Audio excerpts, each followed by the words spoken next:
thank you everyone who's trickling in for attending our final presentations for day 2 of Dismantle, Preservation, Unconference. It is a pleasure to have you all here with us today to expand our brains together in different ways.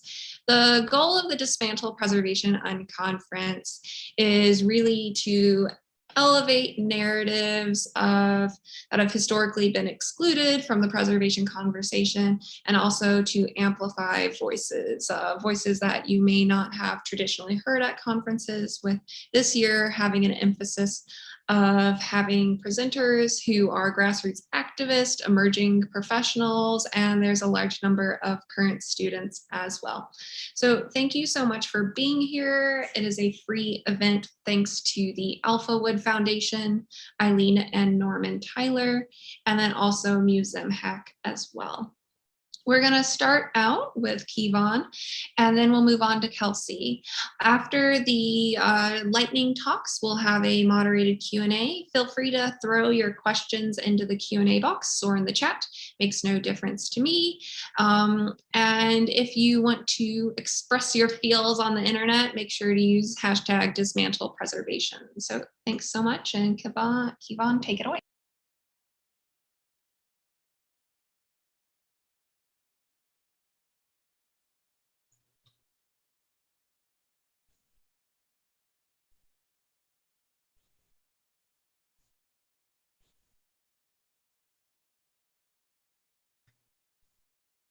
Okay, thanks, Sarah.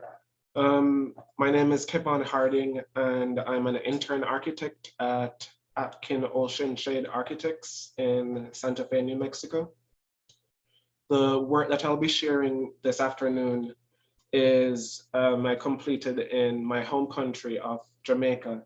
So I'll be using the first few slides to provide some historical context, as well as some cultural context to the site. Jamaica is the third largest island in the Caribbean after the islands of Cuba to the north and Hispaniola to the east, the latter island being shared by Haiti and the Dominican Republic. Most Jamaicans are descendants of enslaved Africans, and the people cohabit the island with the specters of a grueling colonial history. The first enslaved Africans to be transported to the island arrived in 1513 during Spanish occupation. Enslaved people on the island would continue to endure the horrors of forced labor beyond English conquest in 1655, and would not attain emancipation until 1838. Jamaica achieved independence in 1962. This means that, in summary, since the 508 years since the first enslaved Africans arrived on the island, people of African descent have experienced 325 years of slavery, just under 550 years of Euro-colonial rule between the Spanish and British rule, and have experienced only 59 years of independent self-governance. The result of this lengthy and oppressive history is that the everyday built environment is thoroughly intertwined with the physical remnants of this disturbing past. The sheer volume and extent of this built heritage makes it infeasible to ignore or erase this relic landscape. Despite this, self-governing Jamaica not only occupies but commandeers its space instead of being haunted by this disturbing history. To provide context of this analysis, I'll give 2 examples before I dive into the work that I did at Good Hope Estate. This building that you're seeing on the left-hand side of your screen is best known for its association with the trial of our national hero, Sam Sharp, who was executed for his role in the 1831 Christmas Rebellion, which was a massive war for emancipation that was waged by members of the enslaved population in Western Jamaica. Over 300 enslaved people were said to have been hung in reprisal for the uprising. Many of these people were executed in the public spaces of Montego Bay. This courthouse was engulfed by fire in 1968, which was just 6 years after Jamaica's independence. But rather than seeking to erase the relics of this awful history, the space within which the courthouse was built originally, which was called Charles Square, was renamed Sam Sharp Square in honor of the national hero. And several monuments have been erected in and around the square in dedication to the memory of the people who fought for emancipation during this rebellion. One of the monuments is what you're seeing on the right-hand side of the screen. Inside the building itself, which was restored to its former appearance, there are several exhibits that speak to the seemingly insurmountable challenges that these people faced, as well as the exceptional cultural legacies that Jamaicans have produced in the periods following emancipation in spite of this difficult past. A second example is an iconic building on the waterfront of my hometown of Falmouth, Jamaica. This courthouse turns its back to the town square in order to present its principal elevation to the harbor, where it dominated a waterfront that was dedicated to the export of sugar that was produced by the hands of enslaved people. Aside from being a monumental expression of colonial authority, it was used to incarcerate a man that was known as the great emancipator in my hometown. His name was William Knibb, and he was incarcerated for his perceived role in the same emancipation war that I mentioned on the previous slide. This facade was restored ahead of the arrival of the first cruise ships in the harbor in 2011. During this time, the old panel in the oculus of the pediment of this courthouse was replaced by a contractor that was unrelated to the work, the facade restoration that we were doing. And they inserted a contemporary tripartite emblem that bears the national colors of independent Jamaica. After my initial shock at the insertion of a historically inaccurate feature on such a prominent location of this primary elevation, I sort of recognized that this was a new layer of significance that this feature represented. And by this, I mean that rather than representing a people who are living in the shadows of an insurmountable and horrific colonial history, this facade now more explicitly represents an act of ongoing appropriation by the descendants of the people that this building was once used to dominate. The Jamaican preservation tradition enables the active pursuit of the country's ghosts, recognizing the transformative power of appropriating space through truth-telling of the people's lived experience. It is this tradition and the resetting of livability that this tradition enables that provides the context for the work that I will be presenting from Good Hope Estate. So the site Good Hope, which is in the dark green portion of this map here, was the headquarters of a sprawling sugar empire that was both rural and urban. And by the time of the owner's death in 1804, was responsible for the enslavement of close to 3,000 people.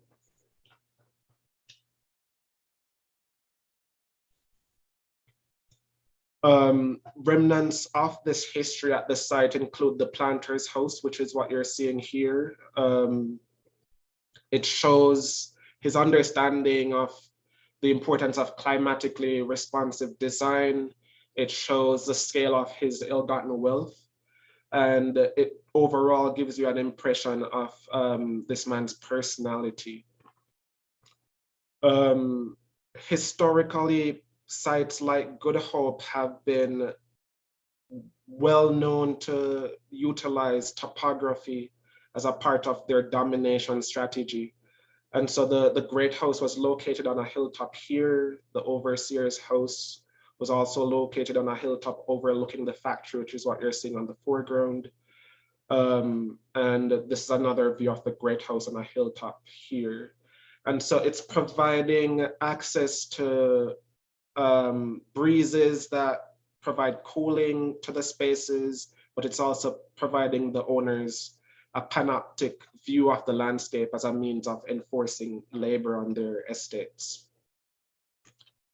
In contrast to the built legacies of the planter class in Jamaica generally, the sites of enslaved people are really not representative of these people's lives because their constructions were much more perishable and so have eroded over time in the landscape.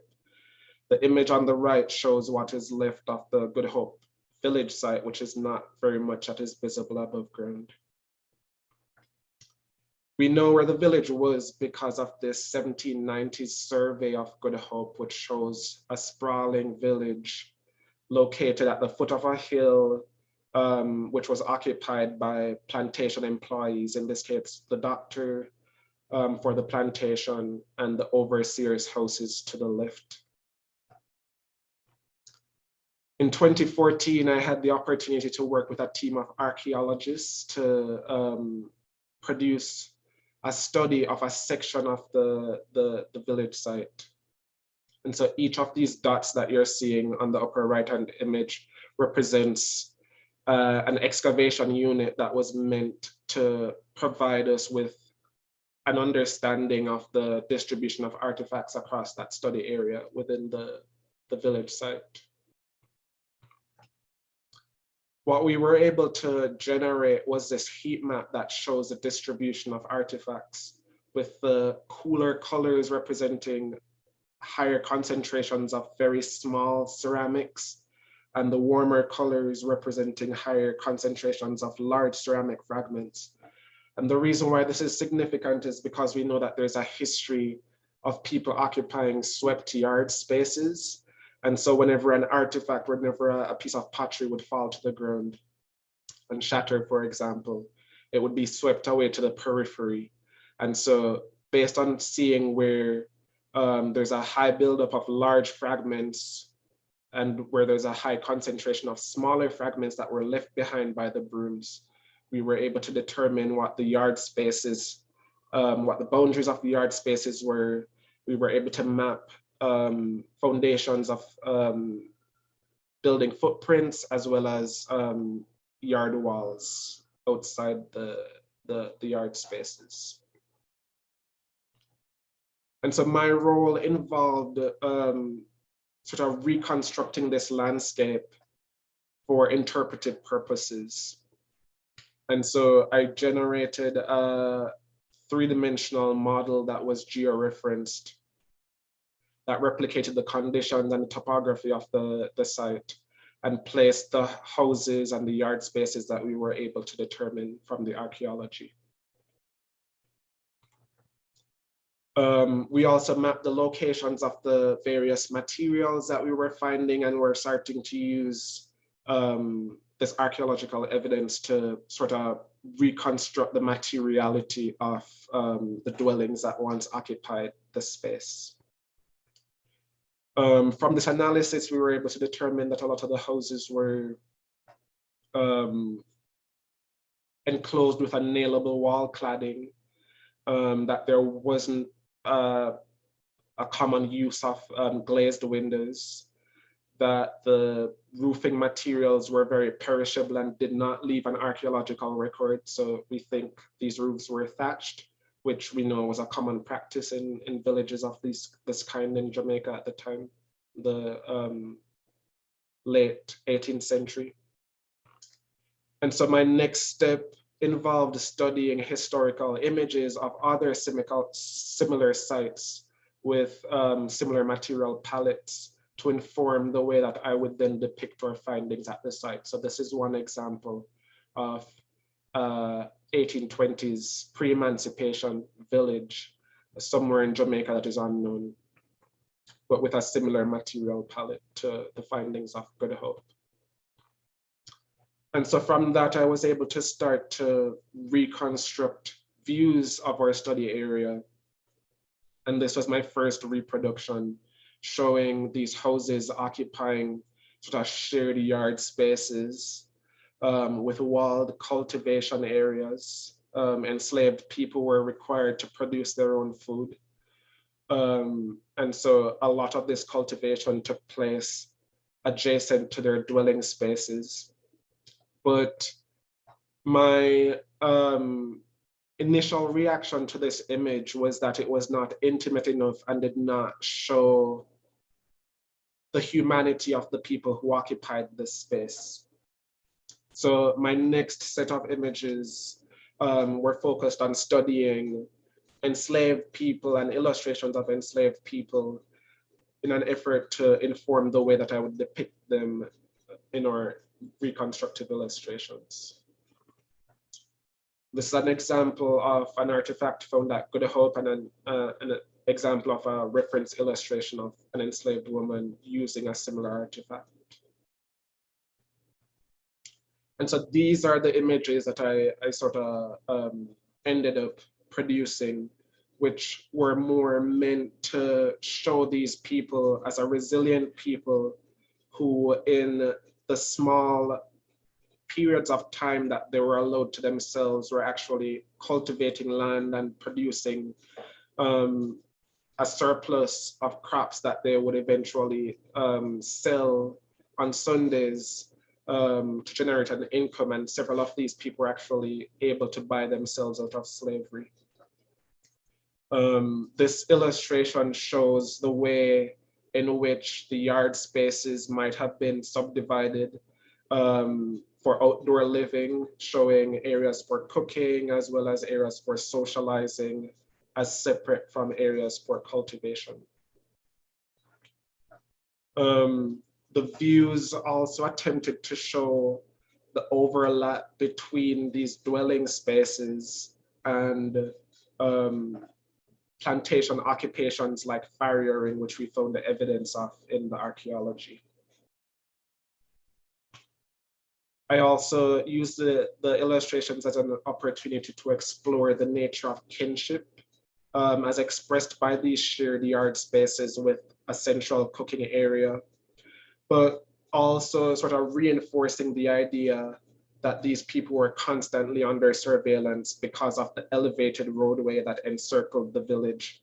In contrast to the planters' place of abode, the villagers were made to occupy a depression in the landscape where they were constantly surveilled from the overseer's house as well as the roadway that encircled the village. I also used this as an opportunity to explore ways in which the landscape might have been employed to coerce forced labor. So essentially, this stone wall that encircled the village was basically used in the same way that a paddock would be constructed to herd cattle, for example, when people needed to be rounded up to go to work. And so the final act of this preservation project involved the physical occupation of space with the creation of this marker that was a reconstruction of one of the dwellings and the accompanying yard at the village site.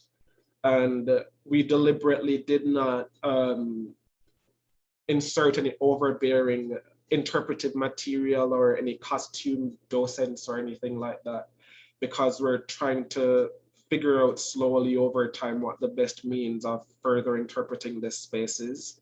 But for now, it's being used as a place of sort of quiet reflection and contemplation of the people who previously lived in this site. And that is the synopsis of my project, and I will leave the rest for question and answers afterwards. Thank you so much. Again, if you have questions for our speakers, those will be answered afterward. We'll move on to Kelsey now.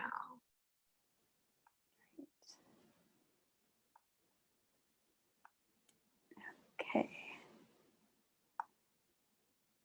All right. Hello, everybody. My name is Kelsey Moss, and I go with the pronouns she and her.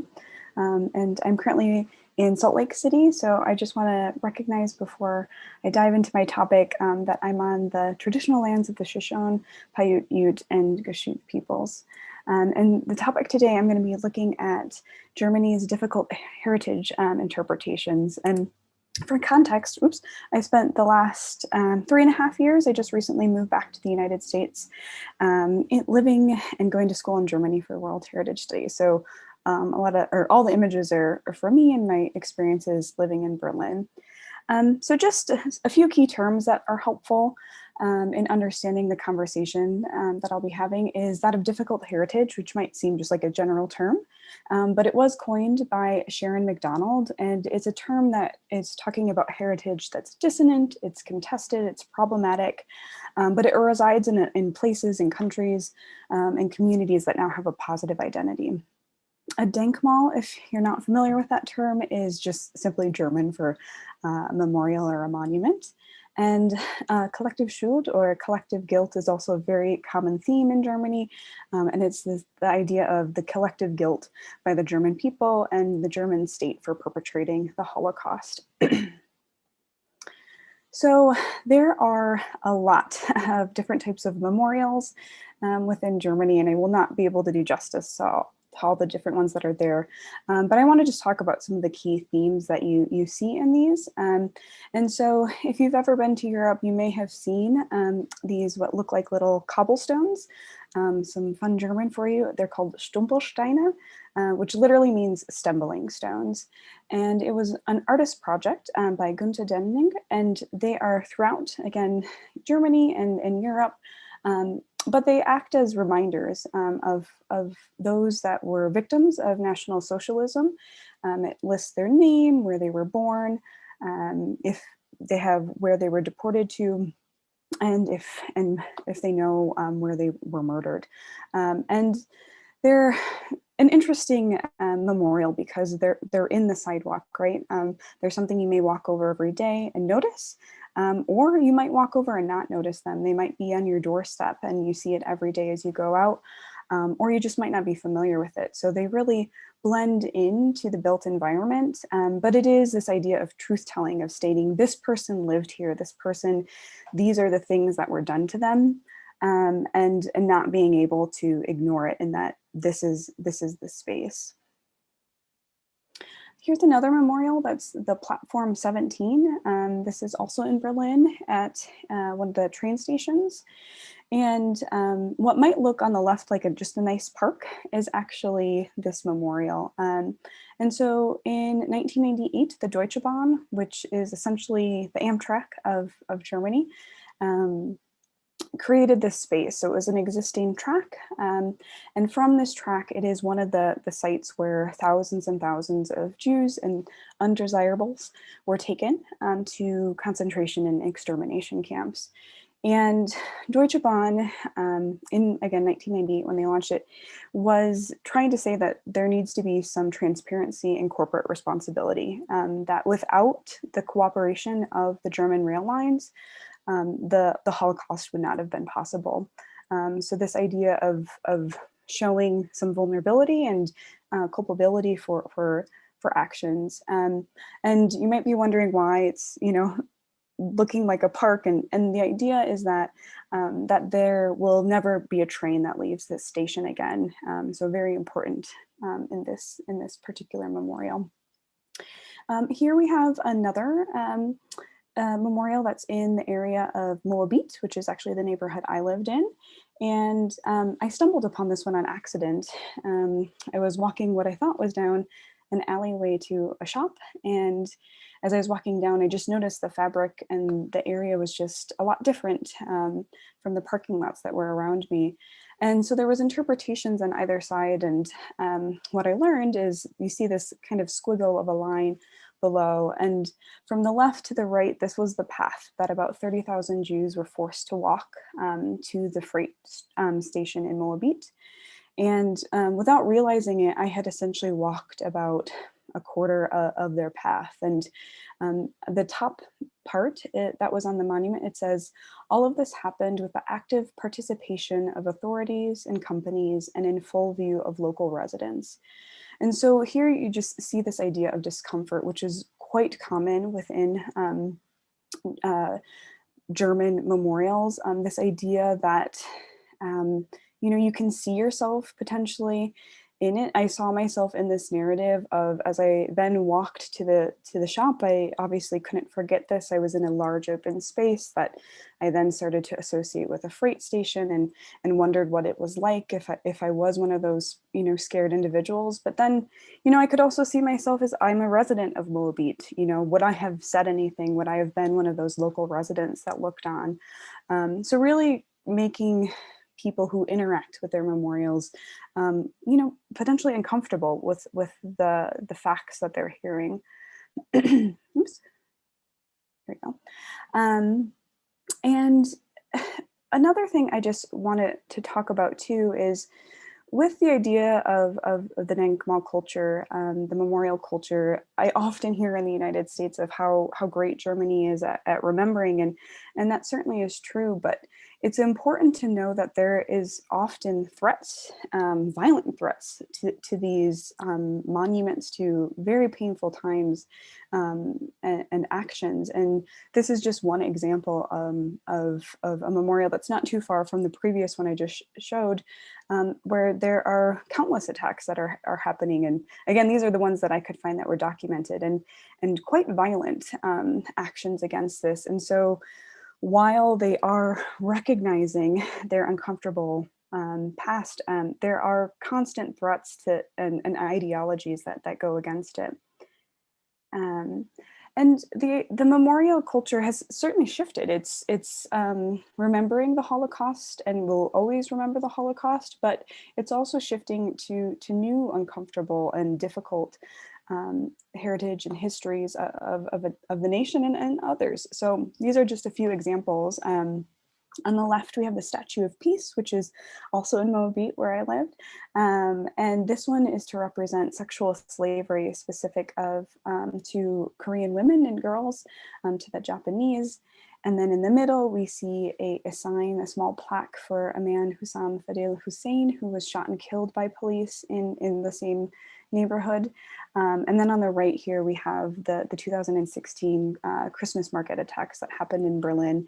And so where the pavement was cracked by the car that came and killed about a dozen people, they've wanted to make sure that space is remembered, as it is quite a high traffic area. Excuse me. And so I think here in the US, there's a lot to learn from Germany. There's a lot of value in the themes that they have, of transparency, of truth telling, that there's pain and shame, and how can we use these different emotions and thoughts to process our own history here in the United States. And they're very innovative, in how they do this. Some of these memorials are quite disruptive, and other times, they're very organic and weave into the urban fabric. Here on the left, we can see the what looks like a sidewalk going down to the river, but this is actually marking where the Berlin Wall once stood. And Berlin is a city that's quite literally scarred by a wall that circled around and divided communities and families. And so it's something you never want to forget, and in anywhere that they can, you can see where the wall was. And this quote here of "it happened, therefore it can happen again," this is the core of what we have to say, I think is a really important truth. And that actually greets you as you walk into the museum that's underneath the memorial to the murdered Jews of Europe, which is probably one of the most famous of these types of memorials. And, while there's so much to learn from Germany, I think they face similar issues and problems that we have in the States.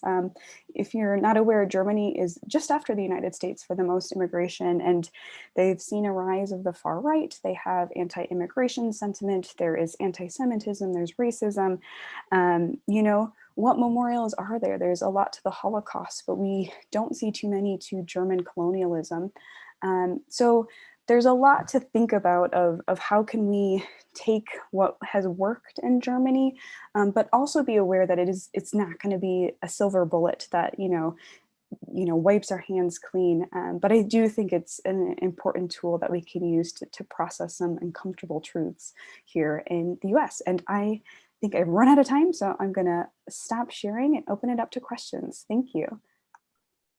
Thank you, both of you. That was really wonderful. We'll start with a question from Amy for Kelsey. She wants to know, are the stumbling stones placed at the former residences of victims of the Holocaust? If not, how was their placement determined? Yeah, so they are typically, it's a lot of self-research, and so you can reach out to the artist. But yeah, they're placed there, and it's where, if there's documentation that the person lived there, and they don't have to be Jewish victims, it can be, the Holocaust took a lot of lives, so political dissidents, homosexuals, etc. Yeah, so as much information that they know, they put on it. And then if it's only a little bit of information, they'll just have that small piece of information. Wonderful. Marian wants to ask you, Kavan, what was the elder and youth involvement in the archaeological digs, and what has been the reception of the descendants to this work? Okay, so we had a pretty good mix of all, like, the elder and younger people. So it was mostly young people who were like at the bachelor's level, a few from the graduate level. The archaeology project was being led by a PhD candidate at the time, so most of us were students, but we actually had a few older Jamaicans working alongside us doing the field work. And I think everybody just found it to be very informative, because we've learned a lot about villages of enslaved people in Jamaica, but it was oftentimes in the abstract. And so this being tied to a physical place and not just a generic typology made a meaningful impact, I think, on most of us. And as an addition to that specific point, I know that, like, when I was there, one person was like almost brought to tears just seeing the physical reconstruction, not because she didn't understand the history of the place before, but because she had grown up seeing so many great houses of planters, but had never seen something like this, and could finally see her ancestors as real people as opposed to just people in a history book. So I think that's the overall reaction that I would say that the project had on people there.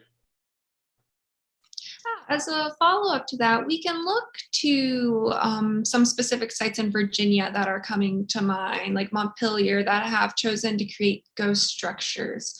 Would you encourage sites to move beyond a shell, or do you have any tips for the full contextualization to, like you said, illustrate that these are people who lived full lives, even if they were enslaved and under watch constantly? Mm-hmm. Yeah, I've been to Montpelier, and I did see the sort of the frame structure that they had before they moved to the more complete structures. And I think the complete structures have a more meaningful impact because of exactly what you said. Like, the goal of this was to emphasize the humanity of these people, and to have I guess, visitors be able to visualize the experience that they had. And so if the information permits, I would say as real as you can be would be the best option, just to sort of ground it in reality, so that these people are not just historical figures, but like more relatable. And Andrew Hart has inquired, Amy Andrews. So for the larger interpretation of the site, is the plantation residence now a house museum, or how do all the structures and the built environment and landscape get connected from an interpretive perspective? Mm-hmm. Yes, so the planter's house is now a house museum, and several of the other structures are used they're adaptive reuse projects, so they're used as staging areas for tours and other things.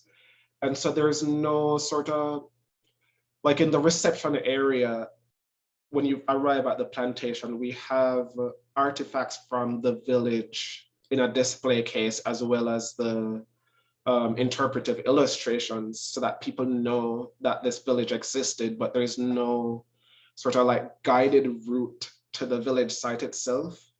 The idea was that we wanted it, as I said before, to be this sort of space of quiet contemplation. And so the idea was that we would give the public enough information to what existed on the property, and people who were interested would seek out the village site and find it. And so that it wouldn't become this sort of overrun, like highly produced site. So that we basically put hints in the planter's house as well as in the reception area, but there's no sort of like direct guided route to the village site, but it's visible. Thank you. Jacqueline has a question for Kelsey, wondering if you could talk a bit about what interpretation and signage you found more or less effective. As Jacqueline has visited many of these sites, and when visiting the memorials to murdered Jews of Europe, there were largely international visitors who did not appear to understand the somber nature. Someone asked Jacqueline for a selfie, kids were playing on the blocks. How do we balance public commemoration of sites to be complex public spaces while respecting the survivors, victims, and descendants? Yeah, that's a difficult one. And I think that's one of the strengths, I guess, of what I saw in Germany, is that they have so many different types. I mean, not any of them, I guess, are perfect, but you have the ones that you literally stumble upon and those that are making a statement. And so I think the spaces where they're more of making a statement, they are trying to get better about making more signage. So it is clear. What's unique about the Memorial for Murdered Jews of Europe is that it's left to interpretation. The person who designed it didn't say, this is what this symbolizes. So there's kind of always been a lot of confusion with that space and how you interact with it. But yeah, there's a lot of education going around. And I think this is where I would argue, if we bring it, this memorial type of culture to the US, of how can we continue to engage, because you do have people, the last descendants or people who, were firsthand affected by the Holocaust are dying out. And so you have people who are learning from different generations. And so how can we make these spaces and update these spaces so that they're meaningful and respected for the next generation? So more questions, I guess, than answers. And Vincent Michael from San Antonio was intrigued by the different words being used for the memorials or landmarks. And you speak some German, so you can say the words that he says in the question. But is there a larger significance tied to these, or? Yeah, so Denkmal is the more general term, I would say, that you see. And then specific monuments and memorials might use, different types of the word. I will say that I know some German, but I do not want to claim that I'm at that level. So there can be some more deeper meanings, but I will defer to someone who's much better with their German than me. So sorry. All right. I'm going to kind of fuse a couple of these questions.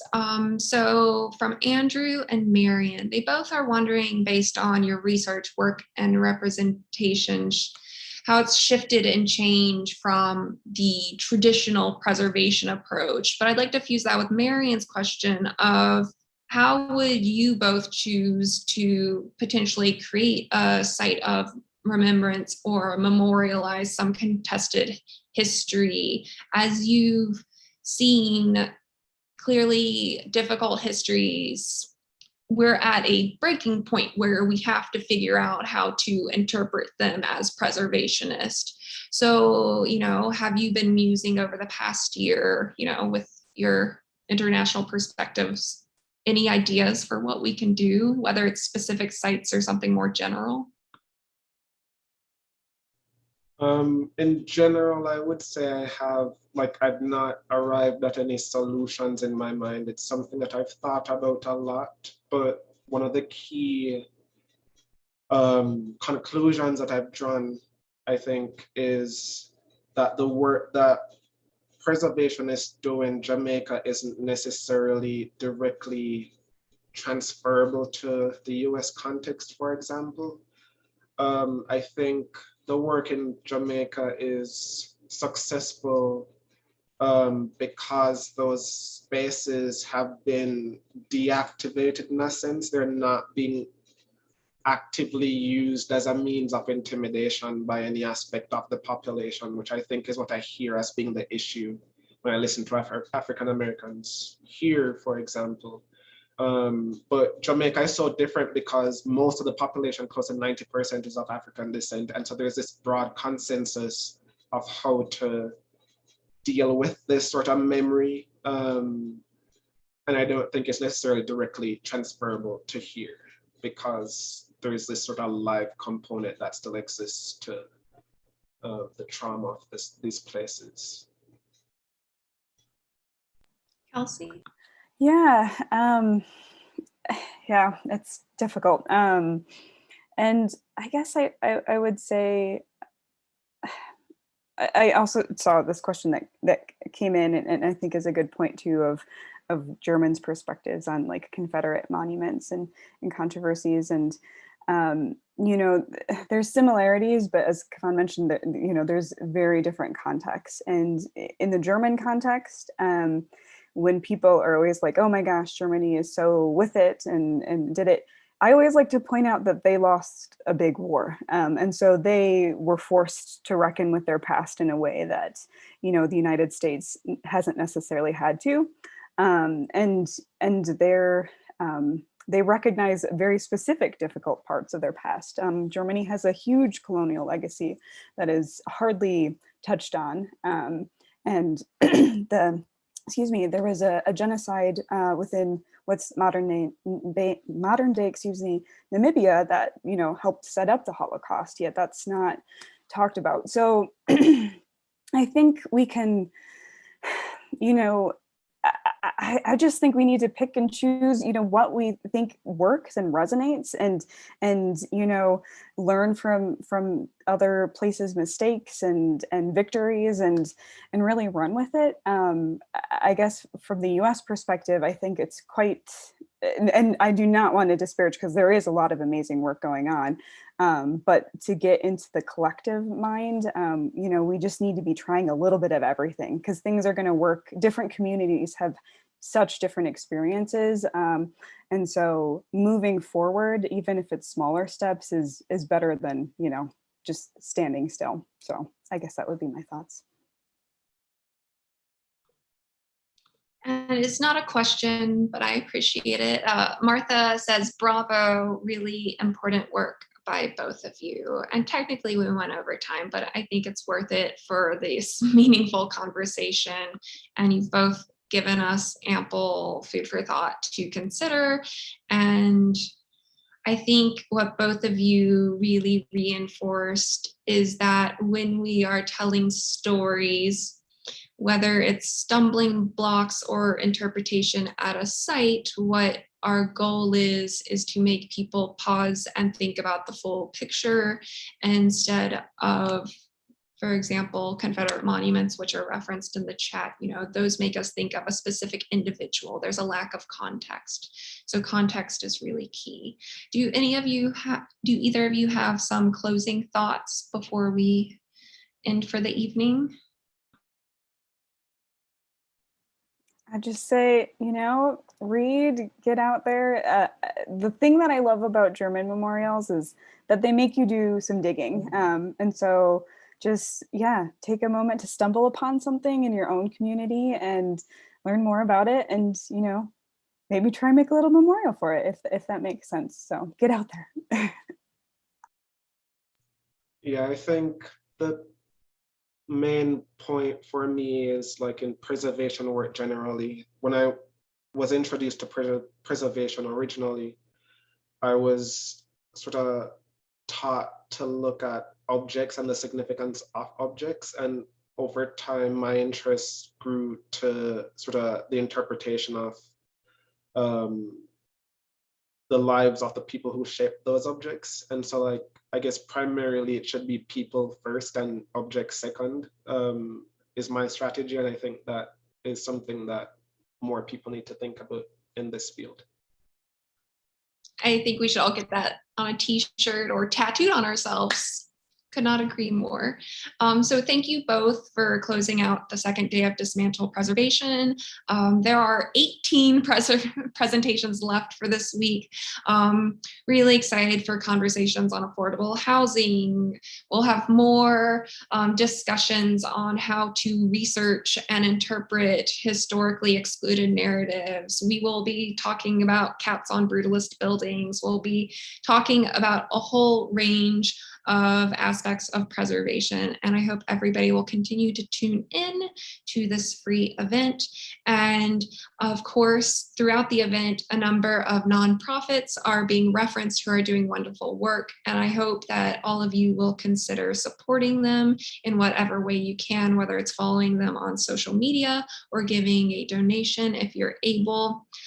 We are specifically encouraging people who attend to give donations to 5 pre-selected nonprofits.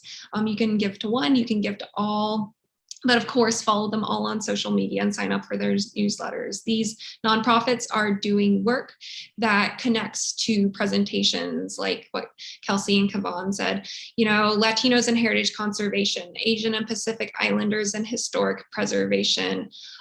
It's House of Tulip, which provides safe housing for non-binary and trans people in New Orleans. It's the Decay Devils, who are creatively interpreting underutilized spaces in Gary, Indiana. And then it's also the Apache Passion Project, which is working to construct skateboard parks in Navajo Nation, because spaces, when we choose to preserve them, it's not just preserving the past, it's helping make our spaces livable so that people want to stay there at all stages of life.